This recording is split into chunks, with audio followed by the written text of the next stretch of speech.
Hello সবাইকে, welcome back to my another video. তো আমি এখানের মধ্যে কিছু রান্নার টিপস তোমাদের কাছে শেয়ার করতেছি। তো সেখানে ময়দা আছে, তো চলো কিভাবে আমি কী বানাই তোমরা দেখতে থাকো। তো ময়দাটা আমি এইভাবে বাটিতে মেপে নিতে হবে, তাহলেই তোমরা আইডিয়াটা পাবা। তো আমি এখানে আই গেস এটা নিয়ে 2 বাটি হইলো।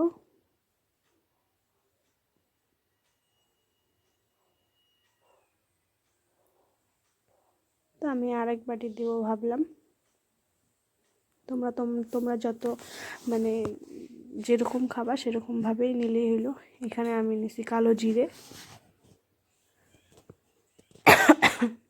ইগনোর মাই কাশি, আমার অল্প কাশি হয়েছে। এখানের মধ্যে তোমরা তোমাদের স্বাদ অনুসারে লবণটা দিয়ে নেবে। এখানের মধ্যে রিফাইন অয়েল একটু বেশি না, মানে যেরকম কোয়ান্টিটিতে তোমরা ময়দাটা নেবে সেই কোয়ান্টিটি মানে একটু সেই মানে তোমাদের হিসাবে যতটুকু দিতে লাগে রিফাইন অয়েল অতটুকু আমিও দিয়েছি। এটা এখন ভালো করে হাত দিয়ে সুন্দর করে মেখে নিতে হবে।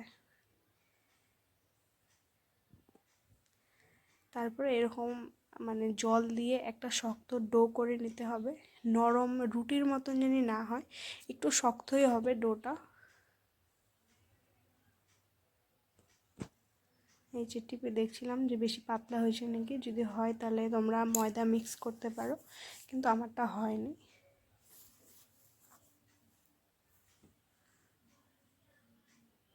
এই যে এরকম হবে। তো তারপর এটাকে এইভাবে করে কেটে নেব। তোমরা এইভাবে করে কেটে নেবে, তাহলে আন্দাজটা ভালো হবে নাইফ দিয়ে।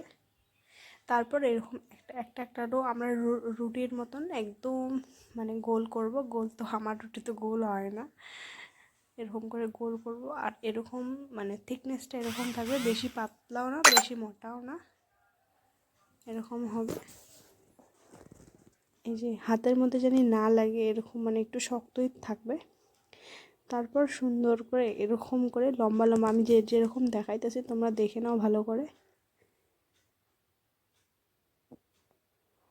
একটু ধার মানে চাকুটা নেবে, আমার চাকুটা বেশি ধার ছিল না, তো এরকম করে লম্বা লম্বা করে কেটে তারপরে নিমকির যেটা শেপ তোমরা যেই শেপে খেতে চাও সেই শেপে তোমরা ভালো করে কেটে নেবে। এই যে আমি এই শেপটা আমার 2-3টে খারাপ হয়েছে, কিন্তু তারপরে ঠিকঠাকই হয়েছিল, ফার্স্ট টাইম ট্রাই তো। তারপর এখানে কড়াইয়ের মধ্যে তেল বসে নেবে। আমার কড়াইটা ইগনোর করো, কড়াইটা ওটা অনেক মাঝি কিন্তু উঠতে চায় না। এখানে একটা ডিশ রেখেছি, এরকম একটা ছানটা লাগবে তোমাদেরও। আমি একটা দিয়ে দেখছিলাম যে কীরকম হয়।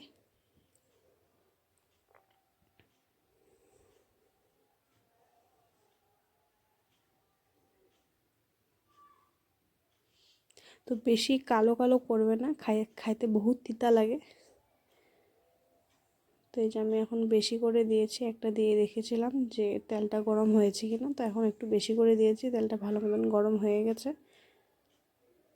তো ছোটো নিমকিগুলো আমার হয়ে গেছে। এখন আমি এটা বড় নিমকির জন্য করতেছি। এরকম করে একটু মোটা করে তোমরা বেলে নেবে। আমি এক হাত দিয়ে বেলছি, কেন কি ক্যামেরা আমি একাই করতে হয়। উপর দিকটা একটু মানে রিফাইন তেল দিয়ে দিবে, এরকম করে আমি যেরকম করে দিয়ে দিলাম। একটু মেখে নেবে সুন্দর করে হাত দিয়ে। হাত দিয়েই তোমরা যদি হাত দিয়ে না মাখতে চাও তাও চলবে। তারপরে এরকম করে মানে মানে সাইডের থেকে একদম এই যে আমি যেভাবে পেঁচাচ্ছি সেইভাবে তোমরা গোল গোল রাউন্ড রাউন্ড রাউন্ড করে একদম পাতলা করে এই যে এরকমভাবে। আমারটা পাতলা হয়নি, কিন্তু তোমরা ট্রাই করবে পাতলা করার একটু। এরকম করে দুটো সমান করে এনে মুখগুলো যেহেতু অনেক থাকে পাতলা থাকে, তো মুখগুলো তোমরা কেটে নেবে। এই যে আমার কাটা হয়ে গেছে, সরি হয়নি। এই যে এরকম করে মুখগুলো তাহলে সমান হবে। মুখগুলো যেহেতু একটু তেরা তেরা আছে, তো মুখগুলো তোমরাও ভালো মতো এরকম করে কেটে নেবে। কেটে নিয়ে এটা সমান হয়ে যাবে। তারপরে এরকম করে তোমরা যেরকম নিমকি খেতে চাও সেই আন্দাজে। এটা বড় নিমকি কিন্তু, হ্যাঁ ছোটো নিমকি না। আমার নাইফটা একদম ধার ছিল না। তো এই যে এরকম করে ছোটো ছোটো ছোটো জোর করে আমি কেটে নিয়েছি ভালো করে। তোমরাও এক সাইজ মতন কেটে নেবে। তারপর আমি কেটে নিয়ে আমি মানে কীভাবে বানাইছি সেটা আমি মানে ভিডিওটা করতে পারিনি, আই এম সরি। তোমরা যদি দেখতে চাও আমাকে প্লিজ কমেন্ট করো, আমি আবার তোমাদেরকে করে দেখাবো। তো এই যে হাত দিয়ে তোমরা যেই থালির মধ্যে রাখবে সেই থালির মধ্যে কিন্তু নিশ্চয়ই একটু রিফাইন তেল লাগাই নেবে, নাহলে কিন্তু চিপকা যাবে। হ্যাঁ, তারপরে এই যে গরম তেলের মধ্যে একটু মানে যে থালিতে রাখবা একটু চেপে চেপে, কেন কি রিফাইন তেল দেওয়া আছে তো তো বেশি হয় না। তো এইভাবে তোমরা থালিতে একটু চেপে চেপে, এই যে আমার এগুলা ডিমকি হয়ে গেছে বহুত সুন্দর। আর আমরা খাইতে খাইতে শেষে করে এই যে এতটুকু হয়েছে অতটুকু আবার করেছি, ভাবলাম কম পড়বে নাকি। তারপরে এই যে এসব ভাজা শেষ, ভীষণ কড়কড়া হয়েছে। Thank you. যদি তোমাদের ভালো লাগে ভিডিওটা লাইক কমেন্ট সাবস্ক্রাইব করতে ভুলো না। Bye bye.